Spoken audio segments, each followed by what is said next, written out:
أعوذ بالله من الشيطان الرجيم بسم الله الرحمن الرحيم إن الحمد لله نحمده ونستعينه ونستغفره ونعوذ بالله من شرور أنفسنا ومن سيئات أعمالنا من يهده الله فلا مضل له ومن يضلل فلا هادي له.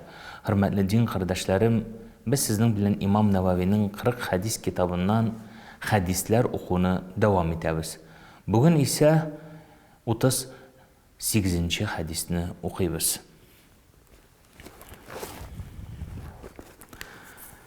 عن أبي هريرة رضي الله عنه قال قال رسول الله صلى الله عليه وسلم إن الله تعالى قال من غاد لي وليا فقد آذنته بالحرب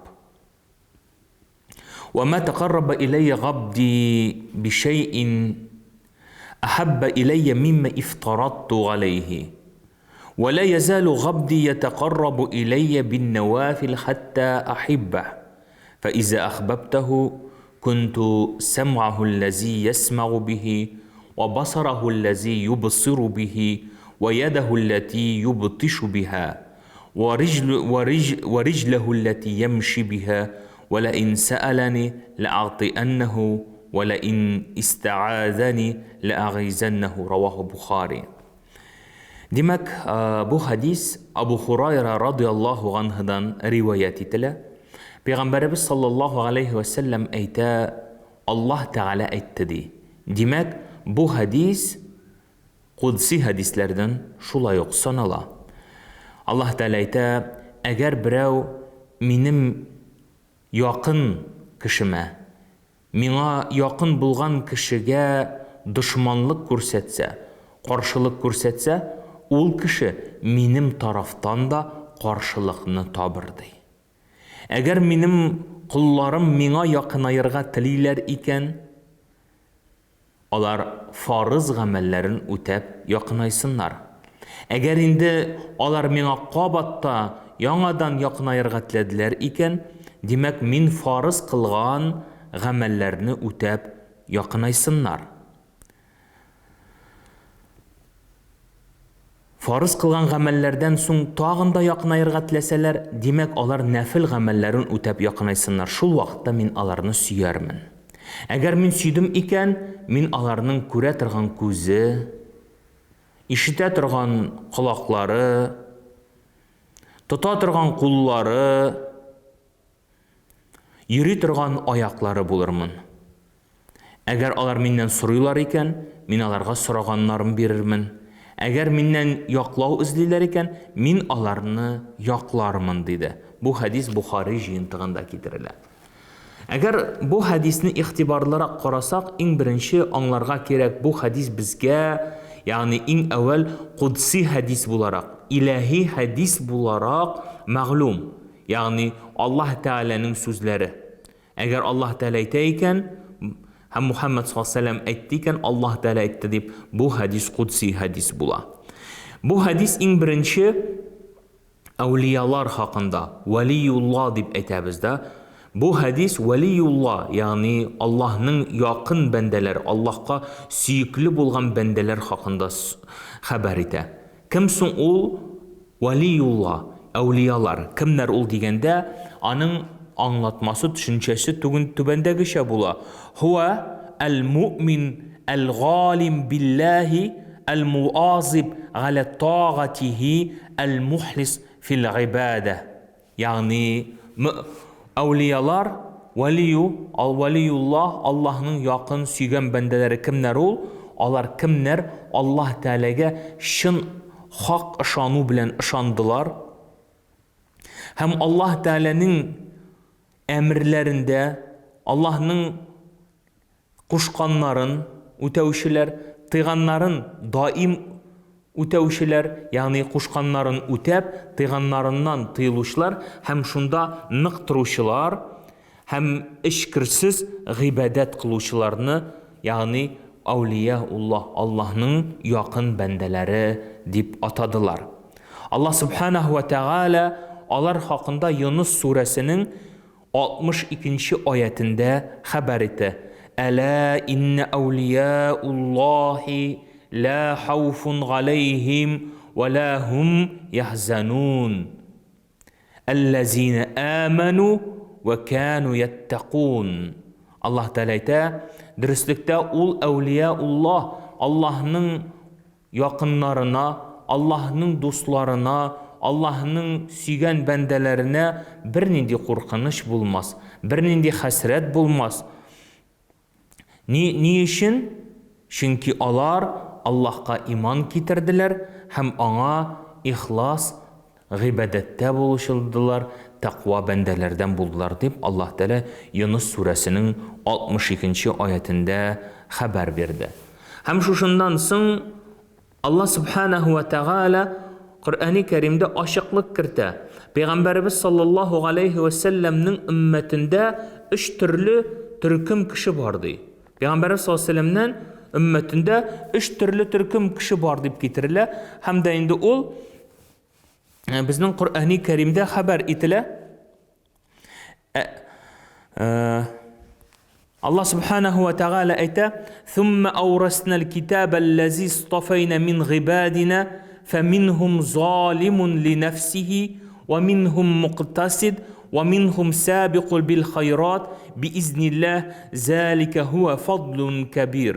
Dürüstlükte biz ol kitabımızda, Kur'an kitabımızda haber kıldık. 3 türlü türküm hakkında Peygamberimiz sallallahu aleyhi ve sellem'nin ümmetinden. Hem birincisi zalimun li nefsihi, özüne zulüm kıluşu. Yani kim ol? Yani Allah Teala'nın varlığın, birliğin bilip de ona iman getirmevşi kişi. Allah'a iman getirmegen, Allah'a itaat etmegen, Allah'ın hükümlerin ötemevşi kişi. Hem ikincisi ve minhum muqtasid, hem onlar arasında var şundiları muqtasid, yani özünün maksatın biluşi. Maksatın biluşi kişi. Kim ol özünün maksatın biluşi kişi? Kim Allah'ın iman getirdi, Allah'ın kuşkanların ötedi, hem tıyganlarından tıyıldı. Bu bile meni ana şuşu jite cennetke kirge, Allah Teala'nın rızalığına erişirge. Hem üçüncüsü ve minhum sabiqul hayrat. Sabiqul hayrat. Kim ol sabiqun bil hayrat? Yani Allah'ın varlığına, birliğine iman getirdi. Allah Teala'nın kuşkanların ötedi, tıyganlarından tıyıldı. Hem şundan tış eli üsteme nefil gıybedetleri de kıluşu bende. Üsteme nefil gıybedetleri de kıluşu. Yani şu farzların iminlikte saklap kalı için eli ol üsteme nefil gıybedetleri de kılatırgan kişi. Şu vakitte Peygamberimiz sallallahu aleyhi ve sellem'nin şu hadisin iske alabız. Eğer de benim kullarım di Allah Teala mina yakınayırga tileseler, onlar nefil gıybedetlerin ötep yakınaysınlar. Şu vakitte min alarını süyermin di. Yani kim ol evliya ol dedik? Allah Teala'nın süygen bendesi. Allah Teala'nın yakın bendesi. Allah Teala ayta, eğer benim kullarım mina yakınayırga tileseler, başta farzlarını ötep yakınaysınlar. Eğer indi tağında yakınayırga tileseler, onlar mina nefil gıybedetlerin ötep yakınaysınlar dedi. Hem nefil gıybedetleri arasında Peygamberimiz sallallahu aleyhi ve sellem aşıklık kırdı nefil gıybedetleri. Ol uraza, ol tüngü namazlar, ol nefil namazların oku. Meni bular barısı da Allah Teala'nın sigen bendesi buluğuna sebepşi bula. Farzlarını ötegenden son elbette. Şuşunda Allah Teala ayta, eğer min süysem, min alarının köre tırgan közleri, işte tırgan kulakları, tuta tırgan kulları, yeri tırgan ayakları bulurmun. Eğer sıradılar iken sıraganlarım birirmin. Eğer yaklav izlediler iken min alarga yaklav birirmin dedi. Şul sebeple her bir kişi Allah Teala'nın sigen bendesi bula ala.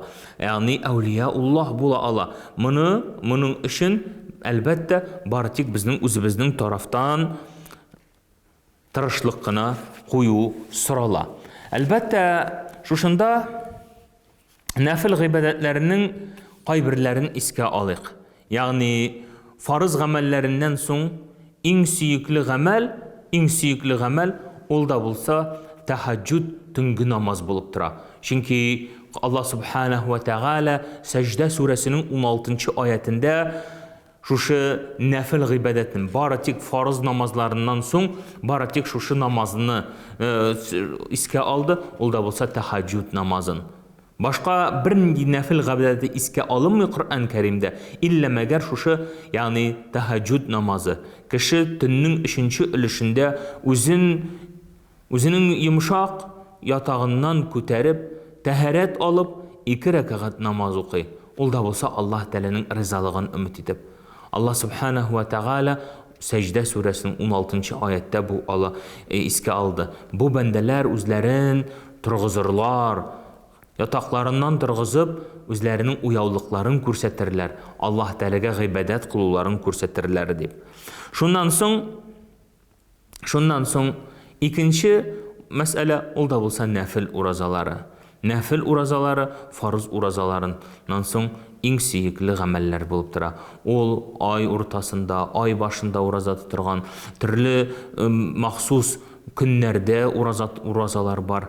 Һәм инде әлбәттә башка бик күп нәфил гыйбадәтләрен искә алырга тиешбез. Әгәр дә без Аллаһ Тәгаләне искә алдык икән, Аллаһ Субханаһу ва Тәгалә безне искә алыр. Аллаһ Тәгалә безне үзенең канаты астына, үзенең яклавы астына искә алыр. Шул сәбәпле Аллаһ Тәгалә әйтә, әгәр менә шушы минем бәндәләремә, минем сөйгән бәндәләренә кемдә булса дошманлык күрсәтсә, миннән ул кеше каршылык табыр. Каршылык табыр, ягъни Аллаһ Тәгаләнең рәхмәтеннән бу кеше калыр, мәхрүм булыр. Әгәр инде Аллаһ Subhanahu wa Ta'alaның сөйгән бәндәсенә әверелдек икән, демәк Аллаһ Subhanahu wa Ta'ala безнең дугаларыбызны кабул кыла. Аллаһ Subhanahu wa Ta'ala безнең теләкләребезне кабул кыла. Бу әлбәттә һәрбер кешегә сөекле гамәл.